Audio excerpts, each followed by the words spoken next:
Hallihallöli, ich bin's, euer Blasteingenieur. Und da haben wir zwei Pakete auf dem Tisch. Und da hat mir doch neulich, habt ihr Longshot, und da hat mir doch neulich einer in die Kommentare geschrieben, ich soll die Longshot nicht beleidigen. Ja, keine Ahnung, wie ich die in dem Video beleidigt habe. Ich habe mir das Video nicht mehr im Detail angeschaut und er hat mir nicht auf eine Stelle verweisen können, ach, hau ich gegen die Kamera, wo ich die Longshot beleidigt hätte. Aber ja, das ist ein anderes Thema. Das behandeln wir im nächsten Video, wo wir mal Übersicht über alle Ballpipes machen. Und deswegen machen wir das Video zuerst, weil ich habe da zwei neue Ballpipes gekriegt.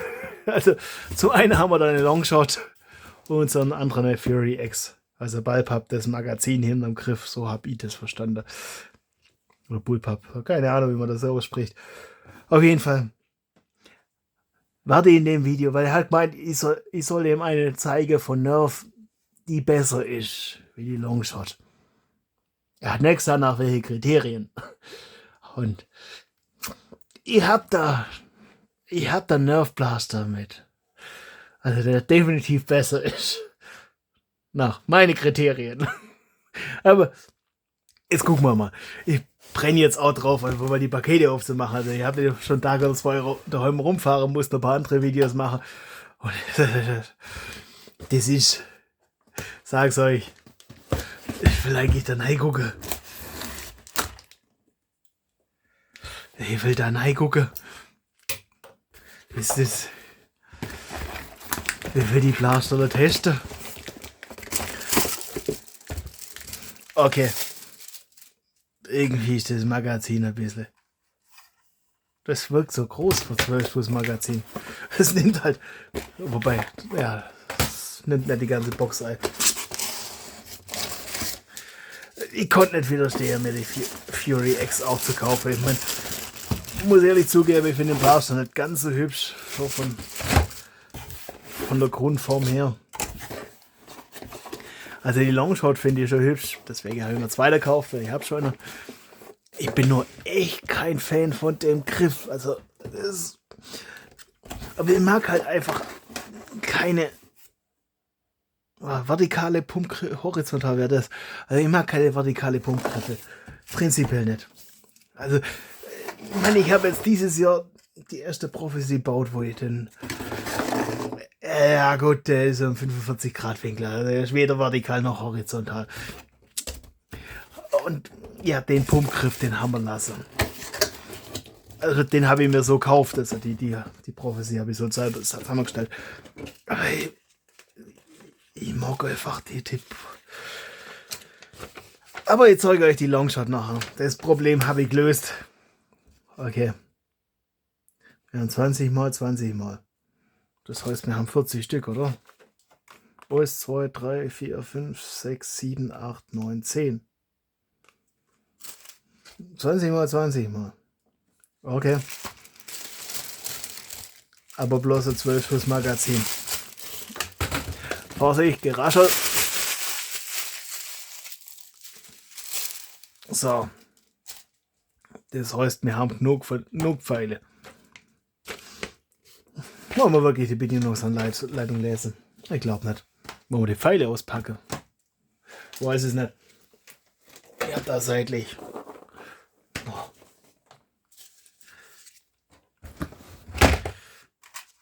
Schon ausgepackte Pfeile. Das sind so Worker. Was weiß ich, was für Generation. Die bastelt farblich überhaupt nicht. Keine Ahnung, warum ich den grün habe. Vielleicht gab es nichts anderes zur Auswahl. Bin gerade echt im Überlegen, warum ich den grün habe. Also, als ich die gekauft hatte,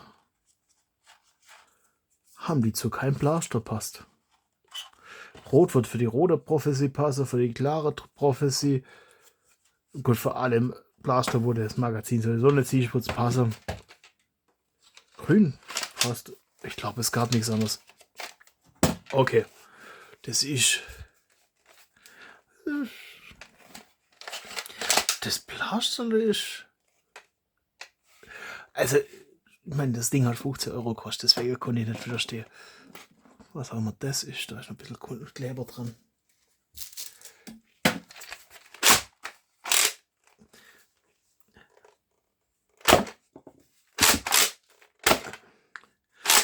Es wäre jetzt noch cool, wenn das automatisch zurückgehen würde. Also ich glaube irgendwie. Das seht ihr sogar. Den Schieber. Irgendwie müssen wir da gucken, dass wir.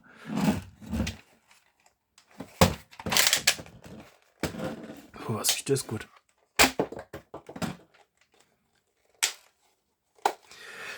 Das hat man doch Bedienungsanleitung.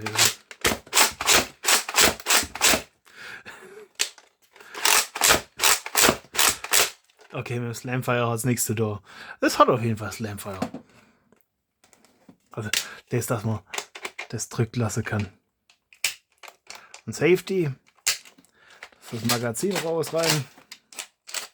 Haben wir dahinter auch. Das Ding ist nur für kurze Magazine.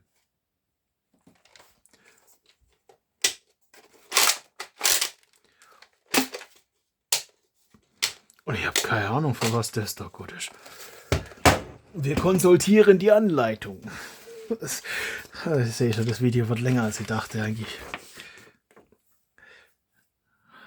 Eigentlich habe ich gedacht, das war ein kurzes, knappes Video.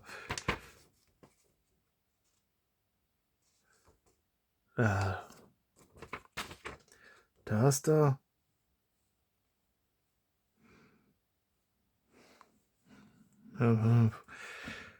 Ich werde da draus nicht schlau.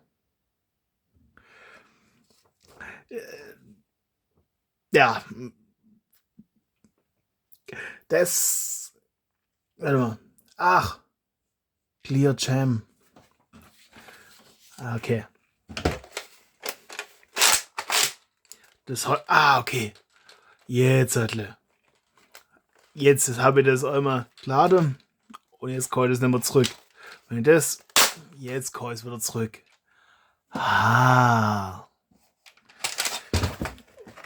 Und dann könnte ich da irgendwie. Ja. Da reinfassen, wenn das irgendwie da wäre. Okay.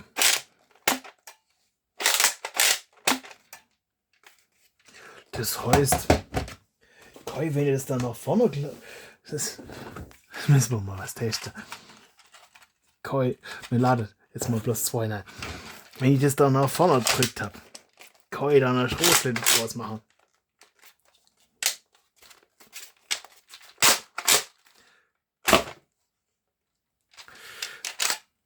Yep.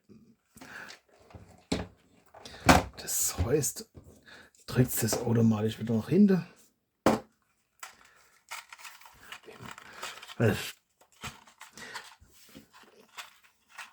Prinzipiell ist das, dass man mehrmals durchziehen kann. Nee. Das braucht ein bisschen Kraft dann. Das ist eine Funktion meiner Ansicht nach. Dass man einfach, gerade wenn man traditionelle Nerf Blaster hat, wo dann der Pfeil aufpiekst wird mit so einem Stupferle, also wo das Löchlein eingegangen hätte oder wenn man einen langen Pfeil hätte, dann bringt das natürlich nichts. Dann macht es mehr Probleme, wie das es hilft. Aber beim normalen Blaster hätte ich jetzt fast gesagt, boah, das heute mal brauchst Gewalt. Und ich glaube, der ist recht schwach. Aber jetzt sind beide wieder weg. Ja, weil es so schwer war. Ein Test ist kein Test. Machen wir uns weiter. Ich habe, glaube schon 3, 4 gemacht.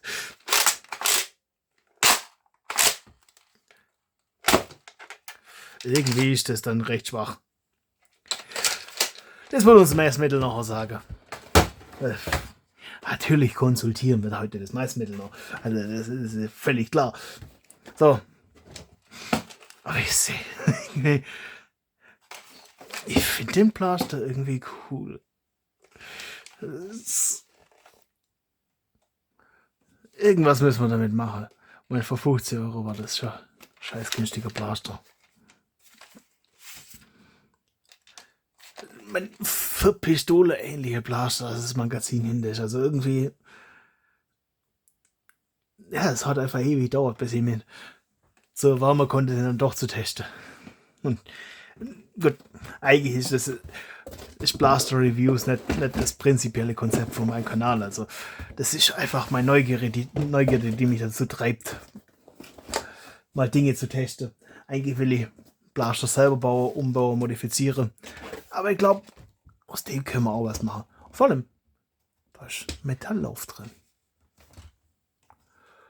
Da könnte man eine B-Card drauf machen oder PK oder was weiß ich. Irgendeine Auto-Century. Also BK steht für Bearing Auto Centering Rivaling und PK ist dann Plastic Auto Centering Rivaling. Und oh, wie kann das auf? S steht dann für String, glaub. Und das war, glaube ich, schon alle Varianten. Also, ja, ihr habt also oft glaubt, also das heißt, ich habe keine Ahnung. Ein bisschen schon. So. Und für alle, die meinen Kanal schon kennen, ihr wisst, ich habe schon einen Longshot. Und das ist immer noch die erste Version von einem Longshot. Ich weiß, es gibt eine zweite Version, aber die habe ich noch nirgends für mich zugänglich gefunden. Deswegen die erste Version. Und ja, ich konnte nicht widerstehen. Ich konnte echt nicht widerstehen bei dem Design. Vorsicht, Geraschel. So. Und auch hier war man den Pumpgriff in vorne. Das, ja,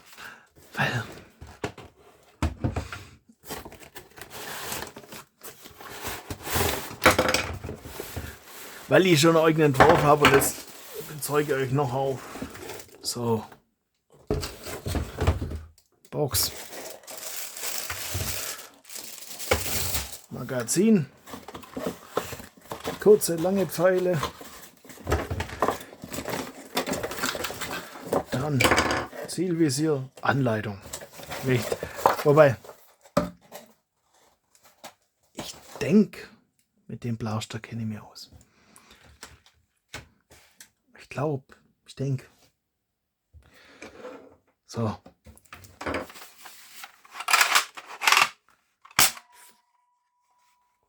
Okay.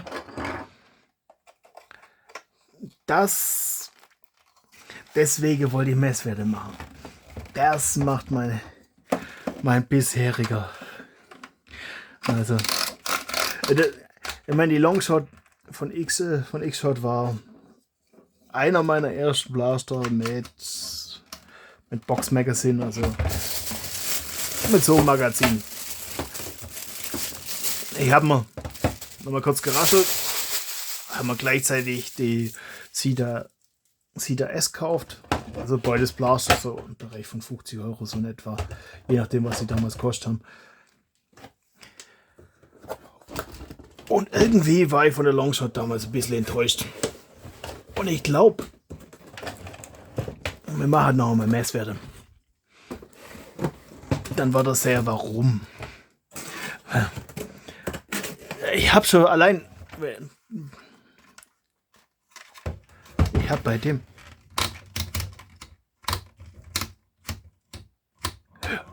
Hört ihr das? Das hält von alleine. Ich hätte echt warten sollen, bis ich den Blaster kaufe. Also, kurz gesagt, ich glaube, die Longshot, die ich habe, die ist ein bisschen schwach auf der Brust. Und die hat sich irgendwie ein bisschen gewaltiger angehört. So, ich glaube, die Kartons, so schön die Zeichnungen aussehen. Und also, ja, bin Ingenieur, ich mag das. Schlichte Zeichnungen. Oder ja, Zeichnungen halt auf Kartons. Die müssen das mal weichen. Die Pfeile lassen wir auch einpackt. Genauso wie die da noch. So. Und jetzt das. Oh. Was macht der da gerade? Ich will noch alles testen. Das müsste doch da auch nicht gehen. Ja. Das geht da auch nicht. Okay. Heute testen wir noch mit kurzen Pfeile. Das ist spannend. Das hat mein ursprünglicher Longshot auch nicht. Also das da. Ja gut, das heißt einfach, man darf es nicht weiter laden.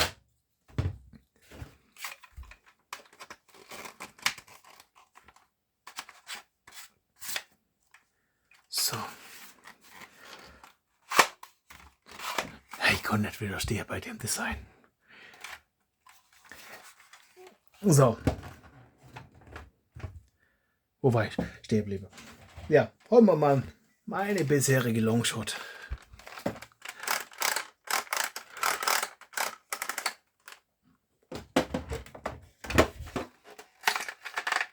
Ja. Das, und ihr seht, das habe ich hier schon nach oben gebogen.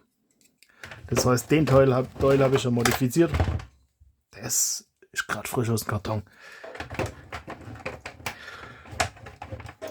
Ich habe dazu ein Video gemacht, wie ich das modifiziert habe, weil das war ursprünglich, ich war da ein bisschen dagegen gekommen, ist es von der Schiene runtergefallen. Also das hat ursprünglich gar nicht gehalten. Und dasselbe habe ich da vorne auch gemacht. Deswegen war ich jetzt gerade so beeindruckt und kurz sprachlos. Was ein bisschen blöd ist im Video. Oder was heißt, ja. Ja, das geht hoch runter drehen. Das haben sie nicht geändert. Oder das Gott da auch. Die haben halt einfach irgendwie das so anpasst. Also minimale Veränderung, dass man das da nicht so. Ich meine, Gott, ich kann es auch so beheben. Das ist halt nicht elegant oder so. Aber es ist schön, dass es einfach behoben ist.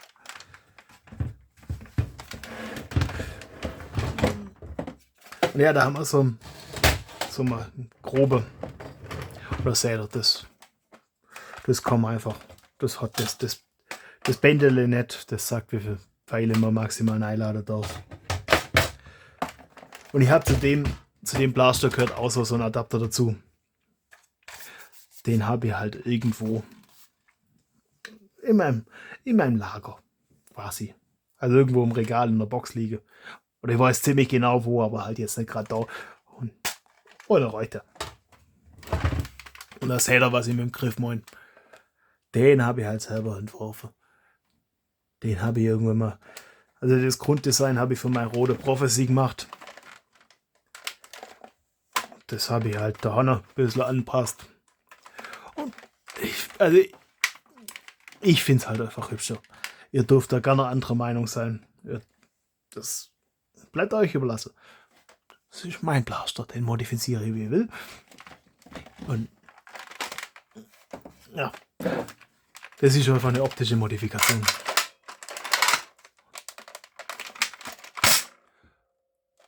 Und ich glaube, deswegen war ich gerade so überrascht, als ich die mal einfach so abgefeuert habe. Die hat halt einfach allein schon von dem Ganzen weniger Power. Ja. Aber das wird uns das Messmittel nachher bestätigen oder widerlegen. So. Und dann haben wir noch, weil das Design, ich meine, die Longshot gibt es auch in dem Design, aber ich fand das Anime-Design cool.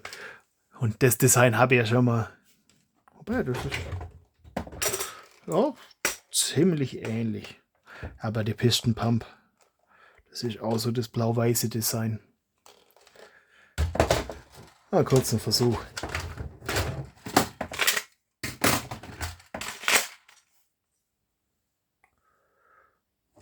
Auch 15 Schuss Magazin. So. Warum ist das? Nee, das ist jetzt. Warum sagt das bloß ein 12 Schuss Magazin? Das sind 15 Stück. Da steht aber auch 15 drauf. Da geht doch sicherlich 18 rein. Weil das kann nicht.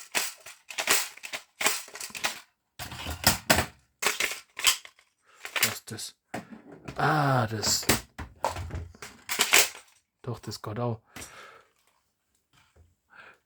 Das kann ja nicht sein.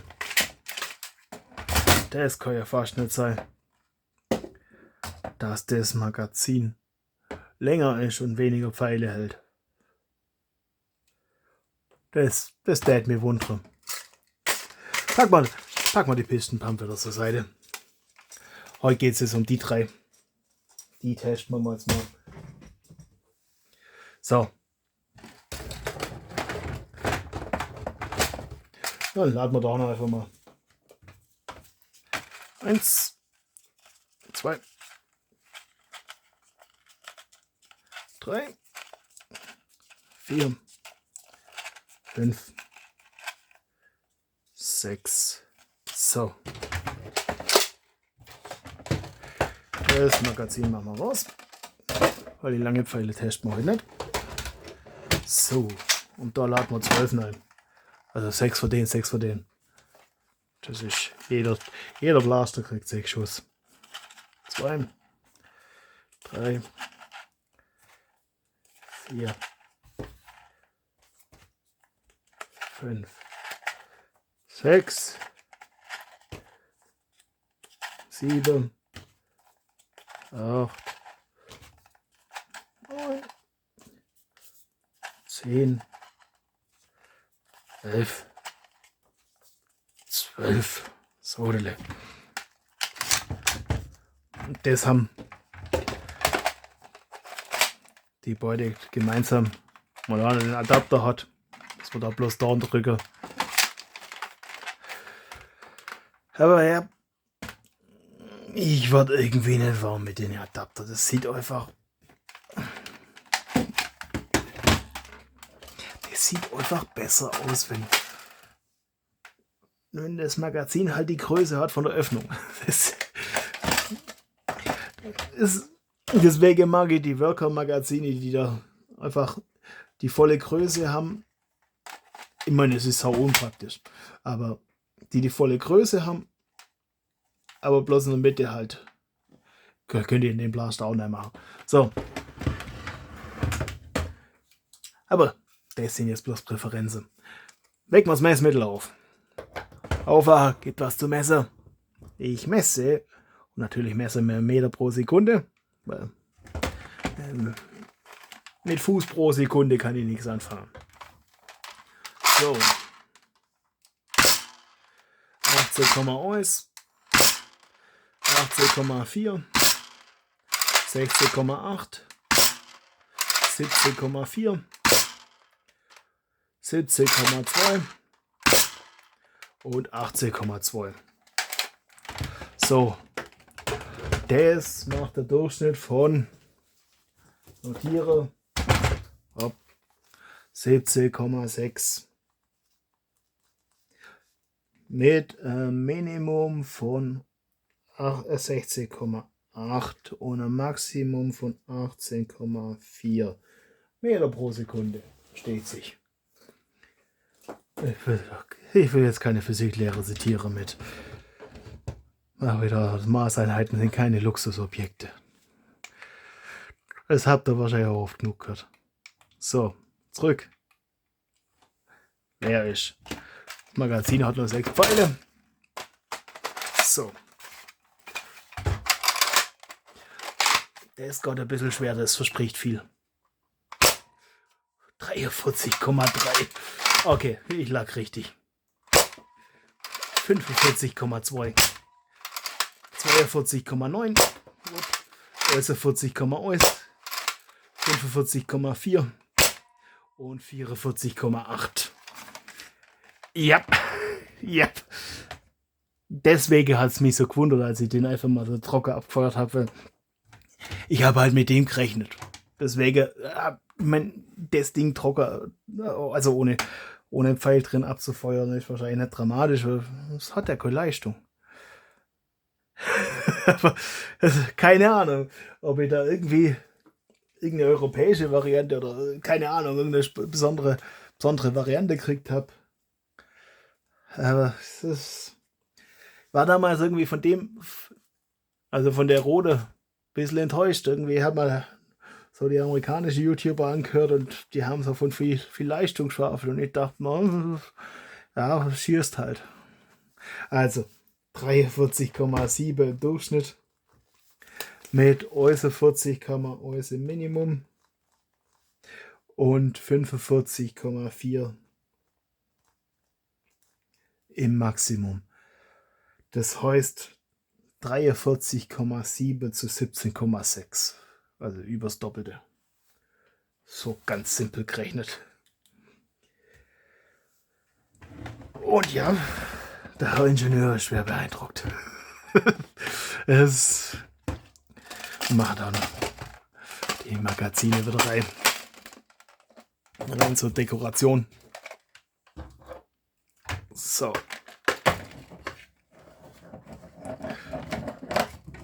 Da. OMG. Und eigentlich wollte ich den bloß kaufen, weil ich die Optik cool fand. Gut, vorbei. Hab auch gehört, dass bei denen der Teil ganz kaputt geht. Den haben sie wohl bei der zweiten Variante ein bisschen dicker gemacht. Also bei der wird das wahrscheinlich nicht kaputt gegangen, weil das ist halt ein ziemlich untermotorisierter Blaster, hätte ich jetzt fast gesagt. Ein ziemlich gemütlicher Blaster. Wobei den kann man wahrscheinlich auch nicht. Ja, das will ich jetzt nicht machen. Weil den konnten wir einfach, also zumindest wenn man das senkrecht hat, wenn man einen Griff und dann schnell nach unten, also so dieses einhändige Laden, das ging halt bei dem, weil der halt so schwach ist. Jetzt testen wir noch die Fury X. Einmal Resette. Und zurück.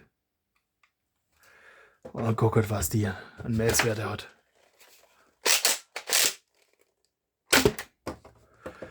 Das ist immer. Ja gut. Muss er das Löchle auch treffen. Ich sag's euch.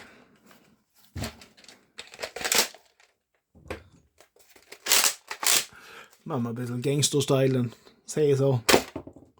13,6. 16,2. 16,4. 14,2. Das war leicht daneben. Das machen wir nochmal. Aber ja, der scheint nicht ganz verstaubt zu sein. Ja, sage mal.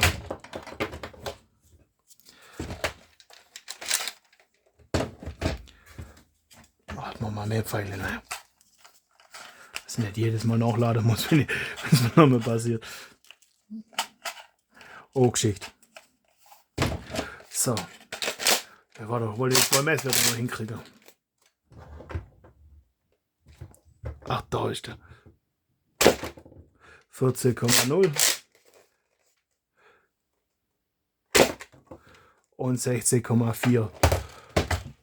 Oh.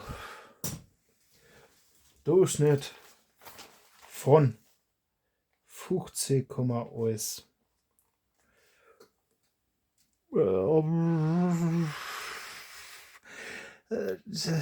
Das Video ist so auf und ab. Also schwer beeindruckt. Naja, gut, okay. 15 Euro. Ja, sowas um den Dreh. Minimum von 13,6 und ein Maximum von 16,4. Also ja, ist das Schwächste heute noch Runde. Habe. Gut. Hat sich auch vom Trockenfeuer so angehört.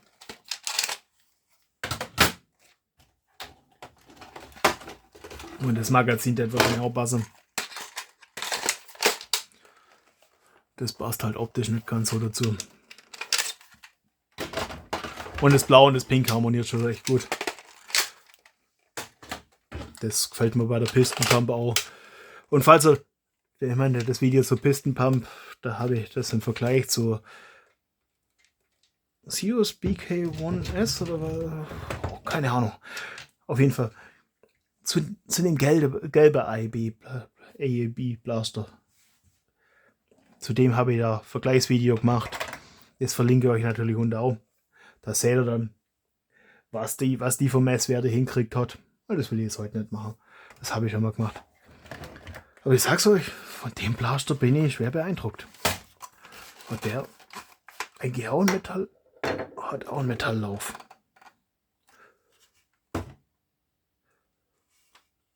Ich hätte schon Lust, einen zu tunen. Aber nicht unbedingt den, weil den habe ich mir gekauft, weil ich so hübsch finde. Wir haben hier eine ausziehbare Schulterstütze.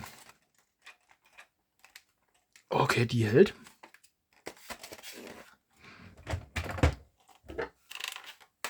Machen wir das wieder noch.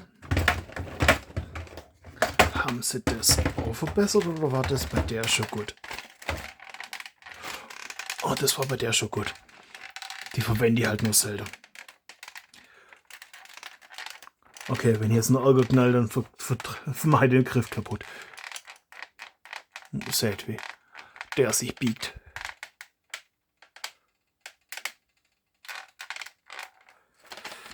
Ja gut. Dann haben wir hier Türle. Haben wir hier auch. Also, das ist... Also mal abgesehen von irgendwelche Innereien, diese da... Oh, seht doch, ne? Gut, ihr seht, dass der Blaster auch noch ein bisschen Dreck angesammelt hat, weil er halt nicht mehr ganz neu ist. Ich glaube, den habe ich 2 Jahre oder so. Der ist halt früh noch recht neu. Aber ihr seht, wenn euch das mal, allein das Federle, wenn ihr euch das genau anguckt, das ist der Honne. Deutlich dicker. Ja, das sieht auch in Kamera. Und das ist ja das Federle, das nachher dann den Stößel stoppt. Also da habe ich bei der Rote wohl irgendeine Variante gekriegt, die ja für irgendwelche andere Anforderungen. Kann ja sein, dass unterschiedliche Länder unterschiedliche Anforderungen oder dass es da unterschiedliche Varianten gibt und was weiß ich halt die eine Variante gekriegt habe. Ist ja auch okay. Ich meine, zum auf 3 Meter auf ein Ziel schießen, für das langt's. Jetzt mal alles schön im Bild haben. So. Der ist da noch irgendwie. Kriegt man nicht schön ins Bild, ne? Also für 3 Meter auf ein Ziel schießen langs. Und immer demnächst noch einen Ballpapp-Vergleich. Und dann sage ich euch, was mir denn so gefällt. Wir machen da einen anderen Griff noch. Jetzt habe ich den schon entworfen. Den Blaster auch gut stand. Also, um ehrlich zu sein, den weißen Teil habe ich schon ausgedruckt. Der liegt da schon drüber beim 3D-Druckerle. Und ich muss mir jetzt noch Farbe aussuchen, die irgendwie entweder zu dem Design passt oder zu dem Grau hier passt. Oder vielleicht das Orange. Orange habe ich auch verschiedene Töne da. Und dann könnte man dann machen wir das.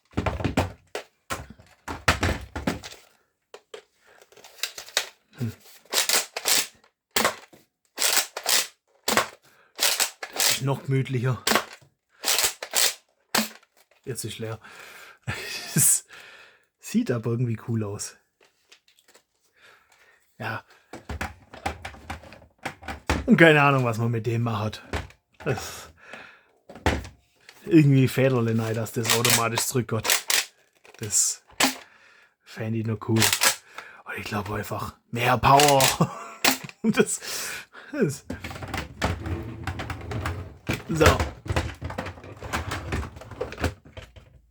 Ja, so. Habt ihr das Blasterle. Die neue nach vorne. Das war jetzt ein Auf und Ab. Also, der hat mich schwer beeindruckt. Der ist okay. Ich meine, er hat nicht viel Erwartungen gehabt. Also, dass der gar so schwach ist, okay.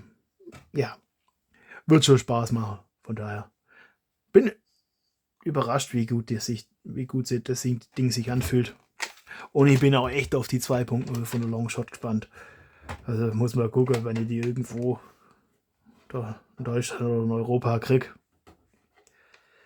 Oder mal gucken, vielleicht. Ich will die auch testen. Und dann mal gucken, welches Design ich nehme. Die 2 habe ich jetzt schon, das heißt, auch noch dann ein anderes. Aber die waren schon schon viele Drucke rausbringen. Das gefällt mir. Lasst ein Abo da, wenn ihr das Ballpark-Vergleichsvideo sehen wollt. Dann kriegt ihr es mit. Und dann habt noch ein paar interessante Dinge, ein paar Modifikationen. Das gehen wir da in dem Zusammenhang an. Und ich glaube, als nächstes machen wir das Ballpark-Vergleichsvideo oder machen wir 3-Streik-Vergleichsvideo. Hab genug Sache. Genug Zeug zu modifizieren, da noch dies und jenes. Vielleicht mache ich als nächstes schon das Ballpark-Vergleichsvideo. Das weiß ich noch nicht. Das entscheide ich morgen früh. Dann wünsche ich euch auf jeden Fall viel Spaß beim Blästern. Euer Blaster-Ingenieur.